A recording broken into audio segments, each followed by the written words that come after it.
Good morning. It's Sunday, March 26th. This is the Georgia Gang. I'm Russ Spencer in for Lori Geary.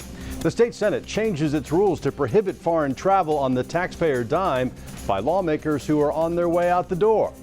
The two chambers are at odds over a bill regarding rules for building hospitals in rural Georgia, and the fight has much wider implications. And that sound you hear is lawmakers arguing to protect gas-powered leaf blowers from local governments that might try to ban them. Melita, Phil, Theron, and Janelle are here. The debate and discussion begin right now. From the Fox 5 studios, the Georgia Gang starts now. Well, sine die, the end of the legislative session is Wednesday night, and we got a lot to talk about. Let's begin with a rare moment of unanimity at the state capitol. Every senator voted to change Senate rules in a way that would have prevented what happened last fall, an expensive overseas trip that included the former lieutenant governor and Senate President pro tem, even though their terms were almost over.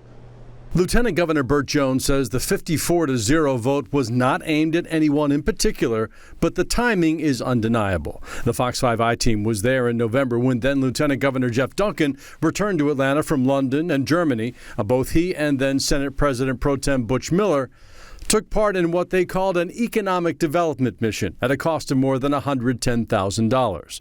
The current lieutenant governor says it was a taxpayer-funded vacation. Hopefully we'll avoid any of those mishaps in the future. Fox 5 political reporter Claire Sims spoke exclusively with current President pro tem John Kennedy and Lieutenant Governor Jones after the vote. We don't think that someone leaving office, should take advantage of state funds, quite frankly.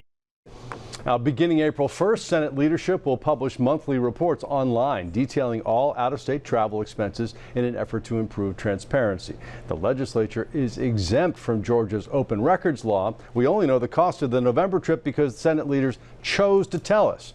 The lieutenant governor did not commit to changing that law.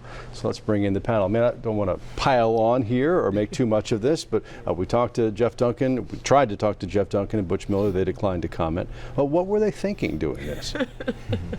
I don't know what they're thinking, and I can't speculate or speak to that. But I will say that it's a good position to be in when you can see it from hindsight and when you can look at it from a macro level, which is, I think, what's happening. And so I'm okay with it. I think this is a good edit. I think it's a change that should be made. But I can't say that there's not a little bit of petty in it, like in this whole conversation. But that's just me. But I will say that I do think this is a good move going forward. Well, at least an interesting question. As interesting a question to me is why the legislature is exempt from the open record laws. Does that make any sense? Well, Russ, with 2 legislative days left to go at the state capitol, I'm not going to say anything bad about any current state senators or former state senators. But I do want to applaud the 54-0 vote because, I mean, clearly a lot of people, as we are probably talking about this, didn't know that state legislators are exempt for the open records. And so that, to me, is going to be the next conversation about why is that. And I'm sure you'll have some folks talk about it. But look, I've evolved on this trip. I mean, the more and more Fox 5 continues to report on it, we've talked about it on this show now 3 times. I think if everyone could probably go back and do that trip differently, they probably would have been way more transparent or didn't go.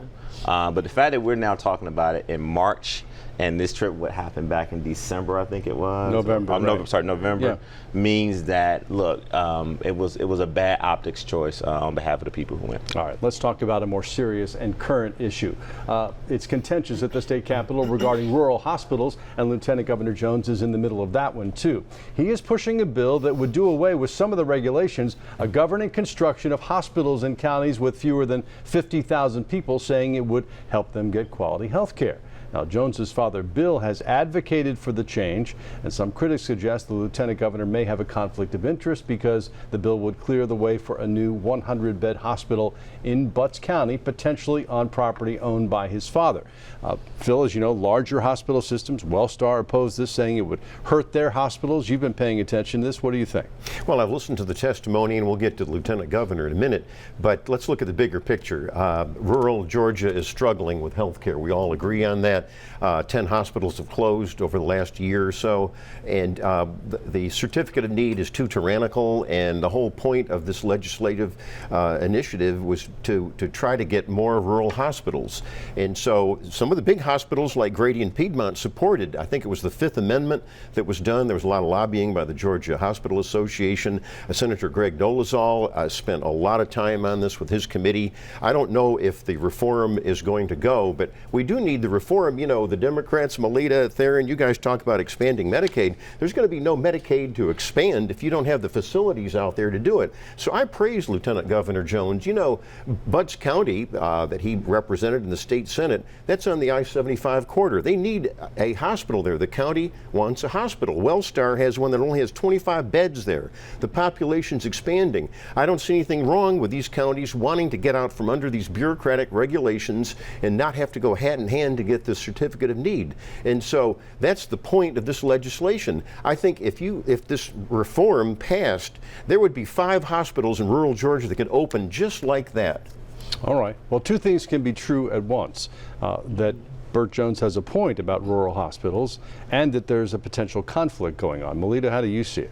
Well, Jones did self-fund his lieutenant gubernatorial bid with $4 million of family money. So that makes the appearance of a conflict of interest even greater. But the thing about the certificate of need is Burt Jones, as a state senator in 2022 on sine die, tried to insert this same legislation into a bill about lead poisoning. And he was called on it on the last day because it was not germane to the bill under consideration.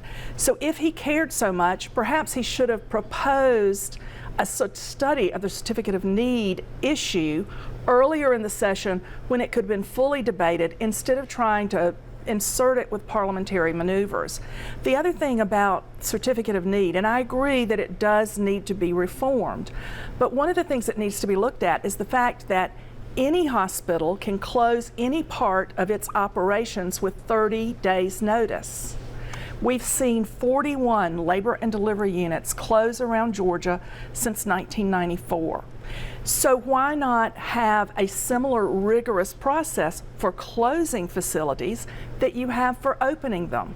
Some of the certificate of need requirements now require like 200 and 300 page applications to, for example, have an open birthing center in a place like Augusta. So yes, we need to reform it, but it needs to be done in full vision of the committee process and full debate. Well, by the way, I just want to add a footnote. The land does not have to be having the hospital located there in Butts County where the Jones land is. It can be anywhere. So I think that's an important point. Okay, I do too. Now we got a couple of minutes left. I'd like both of you to talk about the impact this is having on other legislation, whether it's being held hostage, the mental health legislation, influencing on the budget, that sort of thing. Yeah, I can't say it's being held hostage. I don't know. I'm not that involved, but I will say that when I look at this subject, to your point, Phil, I mean, I think we need to let things play out, right? So the speculation of the hospital being built on his father's land, it's really speculation. We have not determined that. That's not something that's been said. So I think that that's a completely separate issue. But what I really want us to focus in on is the need that is happening in rural Georgia. When we were campaigning, we heard this over and over and over again, that we've got to do something about having more medical centers and just access. And so I think that this is a good step forward, and I'm hoping that if all else fails, we can open up those hospitals. Theron, it's been a relatively smooth session between the House and Senate until now. Well, it was smooth because I think you had two people, Speaker Burns and also now Lieutenant Governor Jones, who had served in both chambers before. So they kind of had a good idea how both chambers work. Now you have not just this legislation, but other pieces of legislation that, quite frankly, are not being talked about, and it's not moving at a pace that it should. And so, a lot of lobbyists are down the Capitol, and we're like, okay, well, we didn't predict that we were going to have bills that was going to probably be still on the table at this point in the session. But I agree with Janelle. I think that the governor has weighed in on this healthcare challenge. Not only does Wellstar oppose this bill, but the Georgia Hospital Association, other associations oppose this bill. And so I think that now having the governor involved, the lieutenant governor is pushing hard for this. other hospitals are saying, hey, this is not a long-term solution to our community certificate of needs issues, and also looking at how we sustain what we have, but also growing the ability to have more rural hospitals. I think that they're going to have to work out something. But look, Lieutenant Governor has a lot of power now, and he's empowered himself, he's empowered his people, his floor leaders to go and really push hard for these, because there's two bills, a bill in the House and there's also a bill in the Senate that kind of are tied together. All right, we'll leave it there for the moment. Coming up, contrary to his own prediction, former President Trump has not been indicted or arrested in New York. This week, his lawyers had a choice words for the special grand jury. We'll talk about that when we come back.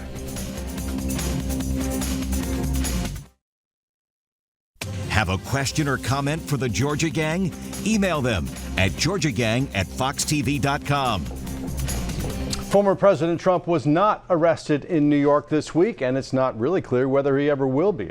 The former president's lawyers launched a preemptive attack on the special grand jury in Fulton County this week, asking a judge to quash its final report on Trump's phone calls to Georgia leaders about the 2020 election, and demanding that DA Fonnie Willis be tossed off the case.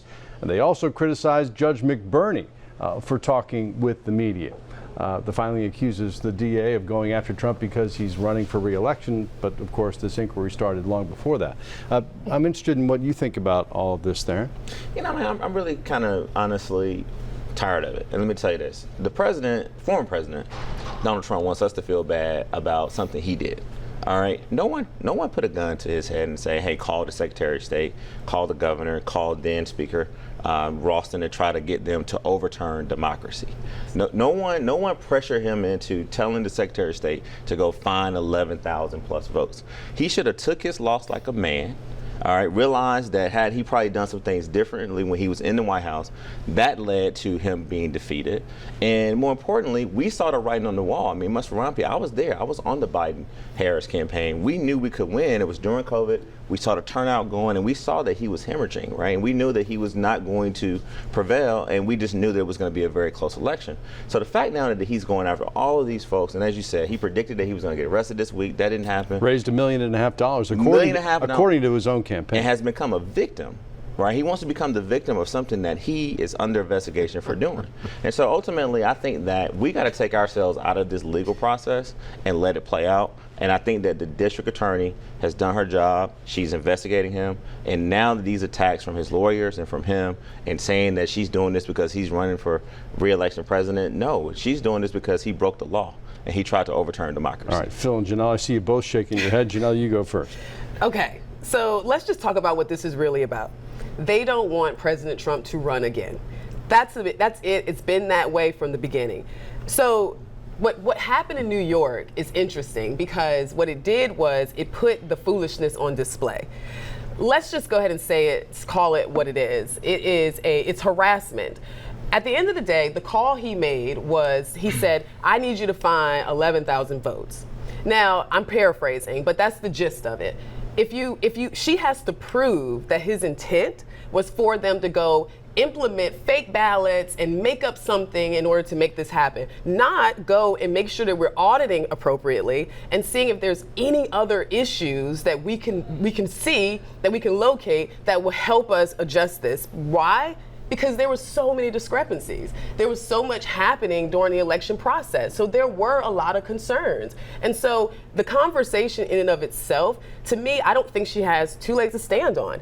I mean, how do you prove what his intent was in that conversation? Same thing goes for New York. What he did is more of an ethical violation. So the fact of the matter is, the hush money that he sent, that's not illegal. The way in which it was done is what they are looking at. And how many people? I mean, Keisha Bottoms was hit with how many financial ethical violations? She was not sending no money for no stripper. It's not about why. Stormy Daniels. It's not. Oh, so now you're morally. No, I'm just saying.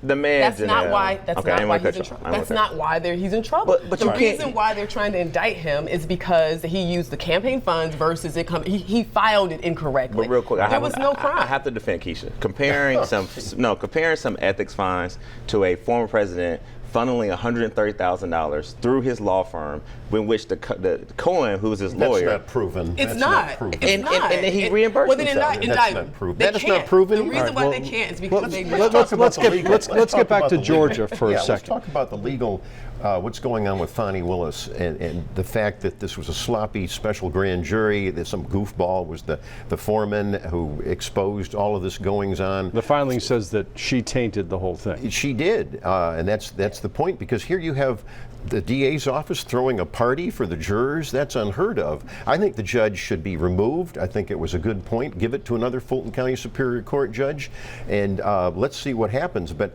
I think you've got the fact that the whole tainted process goes to, again, the phone call that we're discussing. I mean, when Trump was talking, it was 11,000 some votes that you're talking about. Yeah. That's right, Russ. And so he's saying, he asked his lawyer first, if you listen to the whole tape, he was asking his lawyer first, Cleta Mitchell, Cleta, can we find 11,000? Then he asks, you know how he is, then he asks, can we find that 11,000? Because he was told there was discrepancies and cheating. Right. I think that's you should ask those questions. I'm glad Brad Raffensperger recorded that call. He wrote an entire chapter about that call in his book, and he says everything that the president said about dead voters, underage voters, felons, all false, according to Brad Raffensperger. But he was asking the questions. He didn't know. Okay, he was asking the questions. Well, that's, I guess, what the grand jury will have to ultimately decide. This 483-page filing is nothing but a delay tactic trying to keep Fani Willis from proceeding with an indictment, because this filing will have to be heard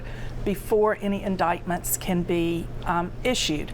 The thing is that the special grand jury is a completely separate entity from the one which will return indictments if they are returned. Right. And every lawyer I've talked to laughs at this filing by the Trump lawyers. They say it's nothing but a delay tactic. It's just a defensive strategy that distracts from the program at hand, which is to let Fani Willis complete her work. And every lawyer I've talked to predicts this filing will be completely thrown out by any judge who hears it. That's not what I hear from my lawyers. No, me neither. I don't know what lawyers you talk to. Okay. Trump is doing her and the New York district attorney a favor by taking the narrative. I'm telling you, because this is so foolish, and 54% of Americans think that it's foolishness. We will see what happens. Coming up today, a push to stop cities and counties from banning gas-powered leaf blowers. We discussed this in the newsroom. It's the only thing people wanted to talk about. The gang will tell us which bills they're watching in the waning days of the session as well when we come back. Join the discussion on the Georgia Gang Facebook page and watch past episodes on the Georgia Gang YouTube channel. Well, since the gang discussed the Transgender Care bill on the program last weekend, the Senate voted to approve the measure this week, and the governor signed it on Thursday. Senate Bill 140 prohibits doctors from giving hormones to transgender minors or perform surgeries on children under 18. What does it say, Phil, that this was along a strict party line vote in the state Senate? It was, and it's a shame that more Democrats didn't want to agree with what the governor said when he signed it. And he said, this is for protecting children. When you're 7 or 8 years old, I made this point last week, often you don't know. I wanted to be a fireman when I was 8 years old, and then I changed my mind. But the point is, these are life-altering surgeries that are going on with children. Some say it's rare. No, it's starting to be a real problem. So this is for protecting the children. It's a very rare procedure when it's surgical. And the thing is, this law will be challenged in court. The ACLU is going to do it, right? Absolutely. I've been quite assured. Now, they haven't determined yet whether it will be a federal court challenge or a state court challenge, and they haven't fully developed a legal strategy, but you can see that in the days to come. The ACLU has a bigger issue before the state Supreme Court on Tuesday, when they will be presenting their abortion challenge for argument as the second case on the docket Tuesday. So is this politics or about the children? It's about the children. I don't understand adults who don't get why this is dramatic. I mean, it's like we're allowing surgeries that will alter the trajectory of this child's life, and in some cases they do. I mean, we're seeing more and more people come out and say that they wish they hadn't have had this surgery. As I stated last week, they seem like a uptick in suicides for adults who have had this surgery because of that regret. But I think I would like the bill to go a little bit further. They didn't have puberty blockers in there, and I think that we need to do something about issuing kids puberty blockers, because that's another thing, and it has a long-lasting physical effect. I mean, we're looking at, there's a famous transgender child now who's going through a lot of complications because of what her parents or his parents did when he was a child. So I do think that there is conversation around just giving it time. I mean, as adults, we all know that sometimes we do things that we regret, and this is something you can't bring back. So just give it some time. There in the law, go ahead. You also can't bring back a child who is so troubled by this they commit The suicide. stats doesn't show that. The stats doesn't show that children are committing suicide, not allowing them to have transgender surgeries. Its stats are showing that they're committing suicide post-transgender surgeries. Well, I think the answer is honestly both. And the American Medical Association seems to have a different point of view than the politicians. I'll give you the last word on this one. I want to kind of honestly move on. I mean, last week, right. Russ, I mean, the fact that we're having this debate, I mean, to me, it goes back to choice, right? I just don't think that a legislative body in the state government, predominantly Republican men, should be telling a child or their parent or their doctors what they should do. Now, Parents don't have the rights to. No, but the thing is now you get into whether it's personally right or not. I don't think we as human beings can make that choice. Those individuals are going to have to answer to whoever they have to answer to. But ultimately, I just didn't think that the government should be putting in these restrictions, criminalizing doctors. And if you want to protect children, as I said last week, we got 10,000 children in foster care right now. You talk about rural hospitals, a lot of rural hospitals need there because of child care. And you also want to protect children, let's talk about maternal mortality. You literally have black and brown women who are dying trying to give childbirth, and you have children who are dying at birth. So if you want to protect children, I just gave you 3 reasons and 3 things you could have done this session. But instead, we are talking about transgender people and telling them what they can and cannot do with their bodies. I just don't think that's the role of government. All right, let's talk about a lighter subject to finish this segment. Lawmakers have revved up a bill to prohibit local governments from banning gas-powered leaf blowers. On Wednesday, the House Governmental Affairs Committee added the language of several other bills into the Landscape, Equipment, and Agriculture Fairness, or LEAF Act.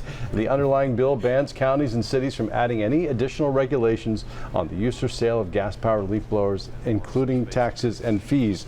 You know, you laugh, but I brought this up in the newsroom, and everybody had a story about being awakened at 7:30 in the morning. Well, it might be us. Actually, I hope Kelvin blows away the leaves from our fire pit area. But we use it. It's an easier route. I mean, I don't have an issue with this.